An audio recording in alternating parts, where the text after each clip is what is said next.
নমস্কার। বেদবাণীর আজকে 283 নম্বর চিঠিটা পড়ছি, 122 নম্বর পাতার। বেদবাণী পড়তে ভীষণ ভালো লাগে, আর যদি সেটাকে বোঝা যায়, যদি তাকে শব্দগুলোকে নিয়ে মানে মনের সঙ্গে বাস করানো যায়, তাহলে যেন বেদবাণী পাঠে আরও তৃপ্তি। এই বেদবাণী যারা শোনেন, বেদবাণী পাঠ যারা শোনেন, তারাও সমান তৃপ্তি পায় বলে বিশ্বাস, এবং তাদের কমেন্টে বোঝা যায় তারা অপেক্ষা করে এই বেদবাণী শোনার জন্য।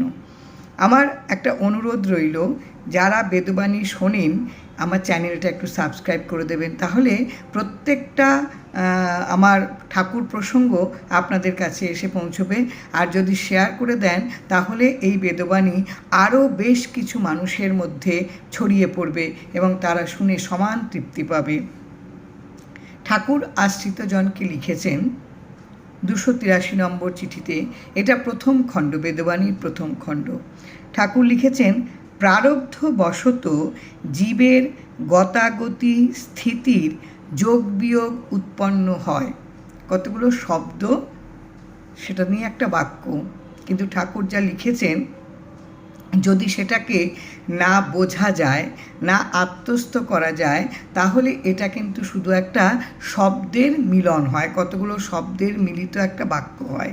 এটা কিন্তু প্রত্যেকটা শব্দের মধ্যে কি আছে, এটা রস আস্বাদন করা যায় না। এখানে বলছে প্রারব্ধ বশত। প্রারব্ধ হলো আমার যা অর্জিত কর্মফল, সেটা শুরু হয়ে গেছে, সেটা ভোগের শুরু হয়েছে।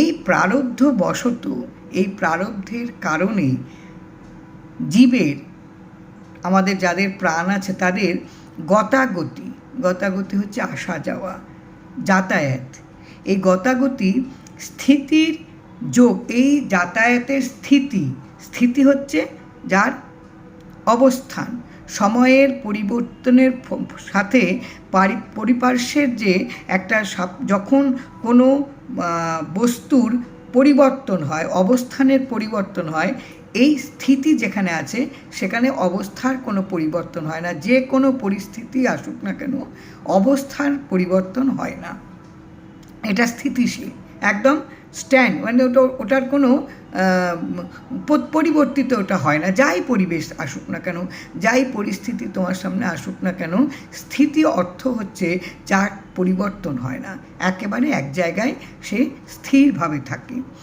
এই স্থিতির যোগ বিয়োগ উৎপন্ন হয়। যোগ হচ্ছে যুক্ত করা, ঐক্যবদ্ধ করা, আর বিয়োগ হচ্ছে বিচ্ছেদ। এটা তৈরি হয়, সৃষ্টি হয়।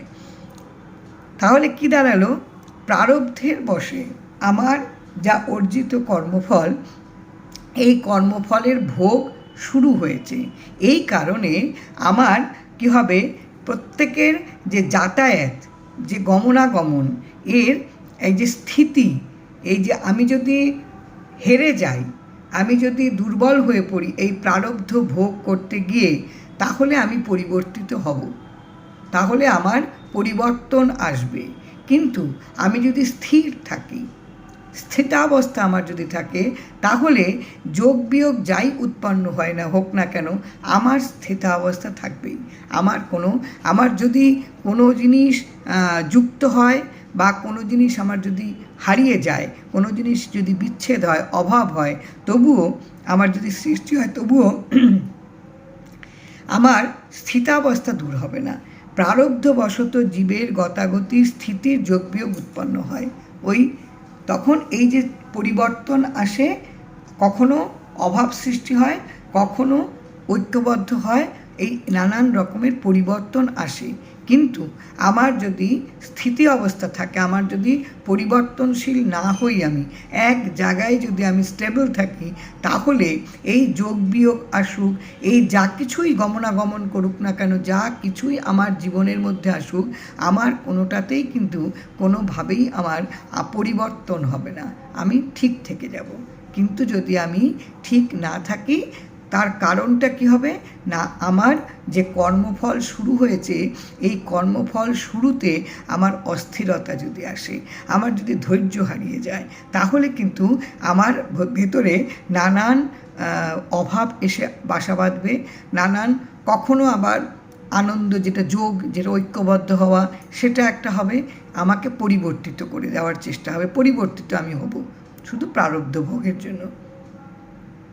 সংসার চক্রের দেবদানবেরই তরঙ্গ জানিবে।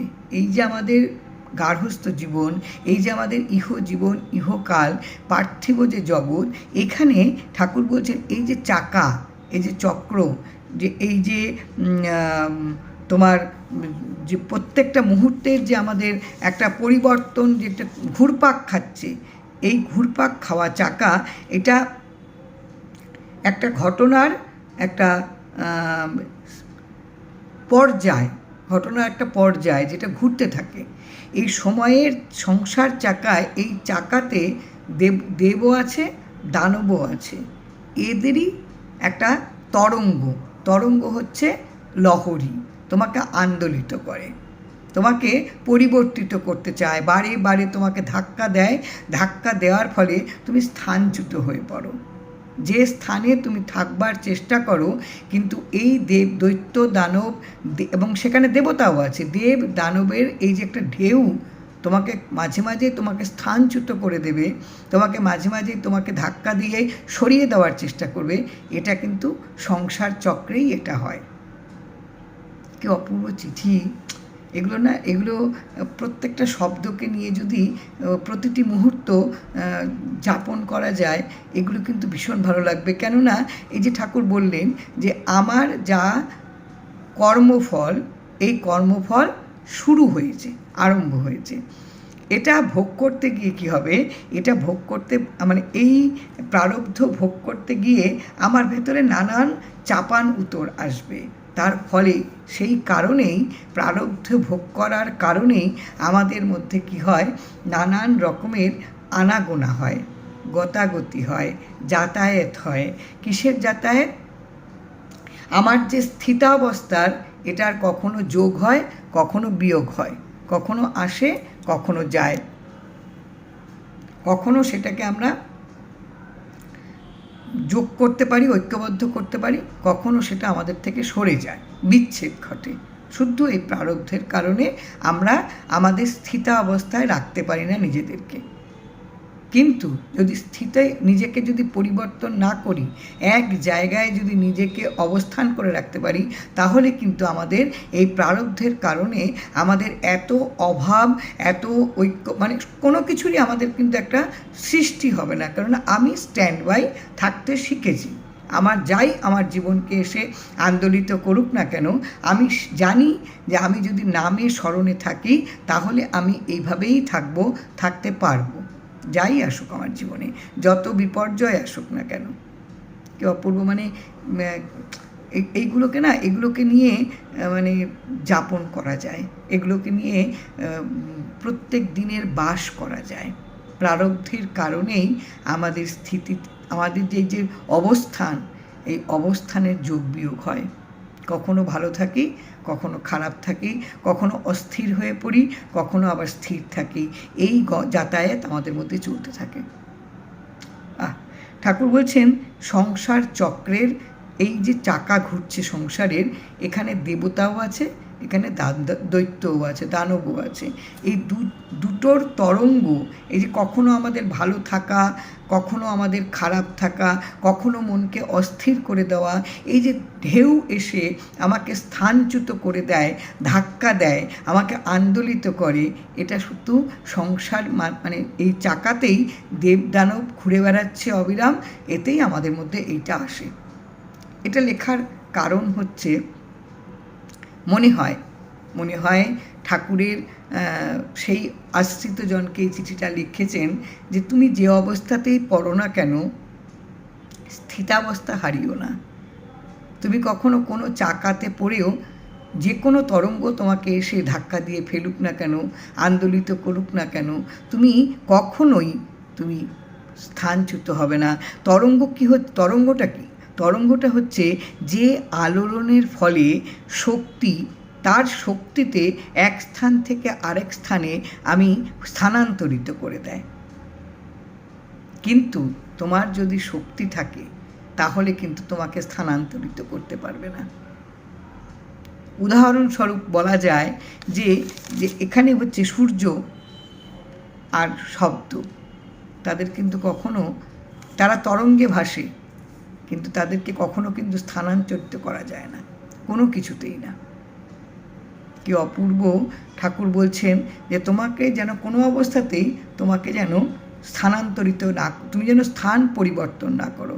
কোনো তরঙ্গ যে ঢেউ মারাত্মক ধাক্কা দিয়েও তোমাকে যেন কখনো তোমার স্থিতি থেকে, তোমার অবস্থান থেকে তোমাকে সরিয়ে না দেয়। তুমি ওই জায়গাটায় স্ট্রং থাকো, এটাই কিন্তু আসল ব্যাপার। এবার 284 নম্বর চিঠিতে ঠাকুর লিখেছেন, পরাধীন ভাবের উদয় অস্ত কি করিয়া বলা যায়। যারা পরাধীন ভাব, নিজেকে পরাধীন মানে একেবারে যাকে অপরের ইচ্ছা মতন চলতে হয়।